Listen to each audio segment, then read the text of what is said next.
Hello everyone. Good morning, good night या good evening जो भी है आपका। तो आई मीन अपने अपने कन्वीनियंट के हिसाब से। तो अ, हम अपने क्लास 12th का पहला बुक का पहला चैप्टर जिसका असल में नाम है इलेक्ट्रोस्टैटिक। तो बस उसी के बारे में थोड़ा सा स्टडी करने जा रहे हैं। बट मैं ये कहूँगा कि आप ऐसा देखो कि हमारे जो पूरे क्लास 12th का जो पहला बुक है उसकी प्लानिंग कैसी है। तो उस प्लानिंग को समझने के लिए इस पूरे चैप्टर को एक नाम देते हैं जिसको बोलते हैं इलेक्ट्रोडायनेमिक्स। और थोड़ी देर में आप ये समझ जाओगे कि हम इसे क्यों कह रहे हैं कि हाँ ये इलेक्ट्रोडायनेमिक्स जैसा कुछ है। थोड़ा ध्यान से देखते हैं। पूरे इलेक्ट्रोडायनेमिक्स में हम लोग को स्टडी करना है चार्ज के बारे में। हम कोई सा भी चैप्टर उठाएं, कोई सा भी टॉपिक पढ़ें, असल में हम पढ़ते चार्जेस के बारे में ही हैं। तो अगर आप चार्जेस के बारे में पढ़ रहे हैं तो पहला सवाल जो आता है वो ये आता है कि चार्ज है क्या। जैसा वो मैंने डेफिनेशन में लिखा हुआ है कि अगर आप ऊपर ध्यान से देखोगे तो लिखा हुआ है कि this is the branch of physics that deals with the study of charge and it's behaviour under several conditions. अब वो सेवरल कंडीशंस क्या है वो धीरे धीरे समझ लेते हैं। आपका आंसर कोई बात नहीं। तो चार्ज जो होता है उसको हम लोग बोलते हैं कि this is the intrinsic property of the matter. Charge के इंट्रिंसिक प्रॉपर्टी होने का क्या मतलब है, तो धीरे धीरे समझते चलते हैं, कोई जरूरत नहीं। बात ये है ना कि आप दुनिया का कोई भी एलिमेंट कंसीडर करो या दुनिया का कोई भी मैटर कंसीडर करो, फिर चाहे वो कोई स्पून हो, बॉल हो, बैग हो या चाबी हो, कुछ भी हो, what ever it is, books, nails, what ever. आप ये पाओगे कि हर जो ऑब्जेक्ट होता है कुछ या तो मॉलिक्यूल से मिलके बनता है या तो और फर्दर डिवाइड करें तो एटम से मिलके बनता है।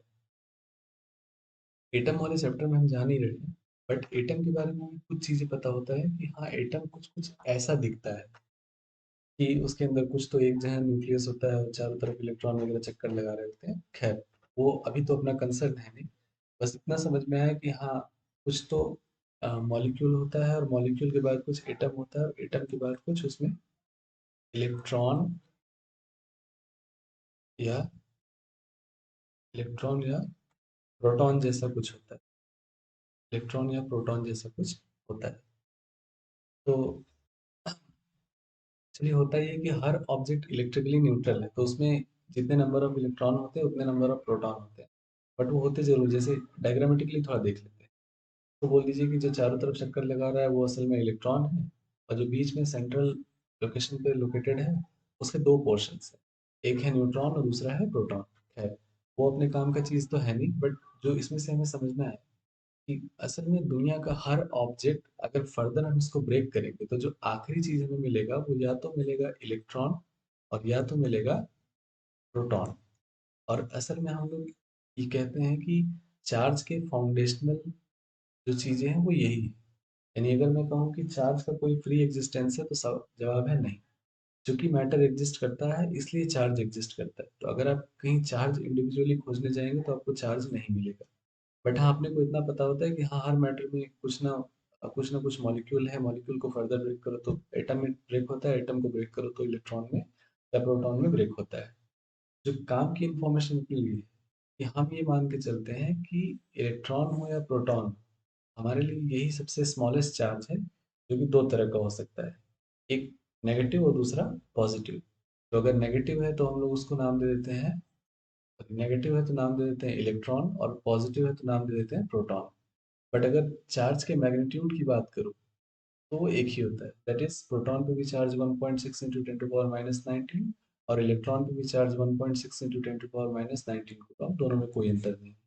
बट डिनोशन का तरीका अलग अलग हो सकता है कि अगर आप प्लस चार्ज है तो प्लस ही से लिख रहे हो, माइनस का है तो माइनस ही से लिख रहे हो। खैर लेकिन एक इंटरेस्टिंग इंफॉर्मेशन ये है कि जब प्रोटॉन को न्यूट्रॉन को फर्दर स्टडी करा गया तो ये पाया गया कि चाहे न्यूट्रॉन हो या प्रोटॉन हो, इसे फर्दर ये देखा गया कि कुछ और छोटे एलिमेंट्री पार्टिकल से मिलके बना हुआ है। जैसे अगर आप देख पा रहे हो, मैं थोड़ा सा आपको दिखाने की कोशिश करता हूँ। न्यूट्रॉन जो कि मिलके बनता है यू डी टी। ये यू डी टी का मतलब होता है up quark, down quark and down quark. Similarly अगर आप प्रोटॉन को देख पा रहे हो तो ये बना हुआ है एक अप क्वार्क से और दो सॉरी एक डाउन क्वार्क से। ये न्यूट्रॉन और प्रोटॉन का फर्दर क्लासिफिकेशन होता है। तो यू मतलब अप क्वार्क और डी मतलब डाउन क्वार्क। अगर देख पा रहे हो तो यू मतलब अप क्वार्क और डी मतलब डाउन क्वार्क। बट ये बस स्टाइल मारने वाली बात है। रियलिटी ये है कि हमें इस लेवल पर यानी क्लास 12 तक के लेवल पर हमें ऐसे चार्जेस की जरूरत नहीं पड़ने वाली है। तो हमसे अगर कोई भी पूछे कि स्मॉलेस्ट चार्ज क्या है, स्मॉलेस्ट चार्ज, तो हमारा जवाब है वही e, that is 1.6 into 10 to the power -19। इसमें कोई बेकार का दिमाग नहीं लगाना है इधर उधर का। स्मॉलेस्ट चार्ज मतलब e, that is 1.6 into 10 to the power -19। Now question is कि कोई भी बॉडी चार्ज एक्वायर कैसे करती है। तो किसी भी बॉडी पे चार्ज आने की बेसिकली तीन मेथड्स हो सकते हैं। पहला मेथड हो सकता है इंडक्शन मेथड। क्या चीज़ है ये, लेकिन स्टार्ट करने से पहले मैं आपको बता दूं, चार्जेस की कुछ प्रॉपर्टी होती है, तो उनमें से बहुत सारे तो नहीं, लेकिन एक ऐसा बताते हैं जो जानने के लिए, मतलब फर्दर जानने के लिए हमें थोड़ा हेल्प कर सकता है। असल में जो एक इलेक्ट्रॉन होता है, यानी जो पॉजिटिव चार्ज, सॉरी, जो प्रोटॉन है पॉजिटिव चार्ज, वो किसी नेगेटिव चार्ज को अपनी तरफ अट्रैक्ट करके रखना चाहता है। ये कुल मिला जुला के अगर जनरल भाषा में समझे तो दो अपोजिट चार्जेस हमेशा अट्रैक्ट करते हैं और दो सेम नेचर के चार्जेस हमेशा रिपेल करते हैं। ये चीज, तो अगर आप देख पा रहे हैं जैसा कि, तो ये नेगेटिव जो ये चार्ज है बेसिकली, मतलब रॉड है अपना कैसा, पॉजिटिवली चार्ज है। ठीक? आप लोग आवाज के साथ साथ थोड़ा इस डायग्राम पे भी ध्यान दीजिएगा। ये वैसे भी 3 डायमेंशनल है, तो थोड़ा आपको समझने में ज्यादा आसान है। ये प्लस चार्ज है, और कोई भी बॉडी जो होती है वो इलेक्ट्रिकली न्यूट्रल होती है। इसका मतलब ये होगा कि उस पर जितने नंबर ऑफ प्लस चार्ज होंगे उतने ही नंबर ऑफ माइनस चार्ज होंगे। तो जाहिर सी बात है कि इसमें ढेर सारे नेगेटिव और ढेर सारे पॉजिटिव होंगे। अब पॉजिटिव रॉड जैसे इसके नजदीक आता है, तो ये क्या करता है कि सारे के सारे जो नेगेटिव पॉइंट्स होते हैं, नेगेटिव चार्ज पार्टिकल, उसको अपनी तरफ अट्रैक्ट कर लेता है। और इस बॉडी के एक तरफ हो जाता है नेगेटिव चार्ज और दूसरी तरफ हो जाता है पॉजिटिव चार्ज। अब एक मेथड होता है जिसको हम लोग बोलते हैं अर्थिंग। हालांकि अर्थिंग क्या चीज होता है हमें कैपेसिटेंस वाले चैप्टर में समझ में आएगा। बट अभी के लिए आप इतना समझ लीजिए कि जैसे ही हम अर्थ करते हैं तो सरफेस से जो रिसाइड्स चार्ज होते हैं वो हमेशा ग्राउंडेड हो जाते हैं, यानी ग्राउंड में चले जाते हैं। एक्चुअली ग्राउंड को हम लोग चार्ज रिजर्वायर कहते हैं। बट वो क्या चीज़ है अभी हमें बाद में समझने को मिलेगा। अभी आप इतना जान लीजिए कि जब भी हम किसी चार्ज की बात, यानी किसी ऑब्जेक्ट की बात करते हैं, और ऑब्जेक्ट के जो रिसाइड्स चार्ज होते हैं वो हमेशा सरफेस पर होते हैं। और जैसे इनको मौका मिलता है, ये हमेशा एक सरफेस से दूसरे सरफेस पे ट्रांसफर हो सकते हैं। चार्जेस की एक खासियत होती है। सिमिलरली अगर एक ऐसा रॉड कंसीडर कीजिए जो नेगेटिवली चार्ज्ड है, तो अगर नेगेटिवली चार्ज रॉड है, वापस वही बात, इसके जैसे ही नजदीक आए, ध्यान रखिएगा इसमें कोई फिजिकल कांटेक्ट नहीं, that is no physical contact. कहीं कोई फिजिकल कांटेक्ट नहीं है। तो अगर फिजिकल कांटेक्ट नहीं है तो इसके नजदीक आते ही ये सारे के सारे, चूंकि ये खुद नेगेटिव है, तो ये किसको अपने पास रखना चाहेगा, पॉजिटिव वाले को, और दूर किसको करना चाहेगा, नेगेटिव वाले को। और सारे के सारे जो नेगेटिव चार्ज होंगे वो इस सरफेस पर आकर रिसाइड कर जाएंगे। और जैसे ही हम इसको अर्थ करेंगे, ये सारे के सारे जो एक्सेस चार्ज है वो नीचे आ जाएंगे और ये बॉडी कैसी हो जाएगी, पॉजिटिवली चार्ज हो जाएगी, पॉजिटिवली चार्ज हो जाएगी।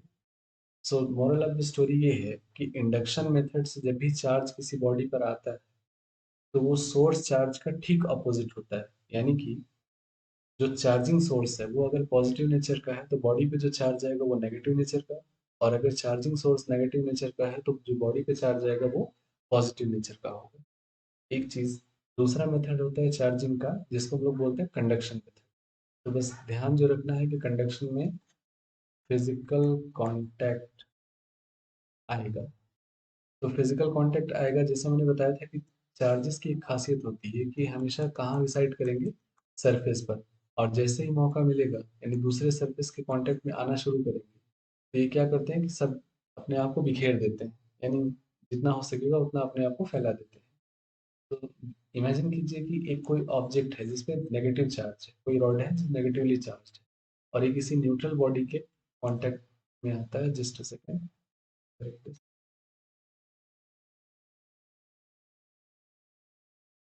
तो जैसे ही बॉडी के कांटेक्ट में आता है, हाँ थे, तो जैसे ही दूसरे बॉडी के कांटेक्ट में आता है जो कि सरफेस पे एक एक फ्री सरफेस की तरह बिहेव करता है, तो ये सारे के सारे चार्जेस दूसरे सरफेस पे स्कैटर कर जाते हैं। हालांकि एक चीज और है जो आपको जाननी चाहिए कि कंडक्शन मेथड में चार्जिंग की एक खासियत है। जैसे आप इमेजिन कीजिए कि इस पर अगर जो टोटल चार्ज है वो क्यू है, और जैसे ही इसको कांटेक्ट में ले आते हैं तो इस पर भी जो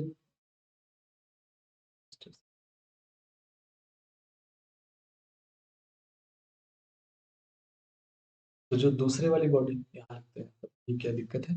जैसे मान लीजिए कि अपन ने क्या करा कि दो बॉडीज को आपस में कांटेक्ट में लिया, और इस पे जो टोटल चार्ज था वो क्यू था, और इस पर भी जो टोटल चार्ज ये बेसिकली ये कैसा था, न्यूट्रल बॉडी था, सॉरी इनकन्वीनियंट, ये बॉडी न्यूट्रल थी। और जैसे इसको कांटेक्ट में ले आए तो जो सोर्स के पास चार्ज था वो क्या होता है, हाफ हाफ इक्वली डिस्ट्रीब्यूट हो जाता है, यानी इसके पास भी Q/2 और इसके पास भी Q/2। तो ये बात ध्यान रखना है कि कंडक्शन पे जब बॉडी पे चार्ज ट्रांसफर होता है तो वो हाफ हाफ डिवाइड हो जाता है। और लेकिन जो नोटिस करने वाली बात ये है कि अगर अपना सोर्स कैसा है, नेगेटिवली चार्ज है, तो जो दूसरी बॉडी पे चार्ज जाता है, यानी सोर्स पे चार्ज कैसा है, नेगेटिव, तो इस पे भी चार्ज कैसा आ रहा है, नेगेटिव। यानी कंडक्शन मेथड में दोनों पे चार्ज सेम रहता है, जबकि इंडक्शन पे दोनों चार्ज एक दूसरे के ठीक नेगेटिव था, यानी अपोजिट था। थर्ड मेथड जो होता है, क्या लिखा हुआ है, ऐसे में तीसरा मेथड है, चार्जिंग बाय फ्रिक्शन।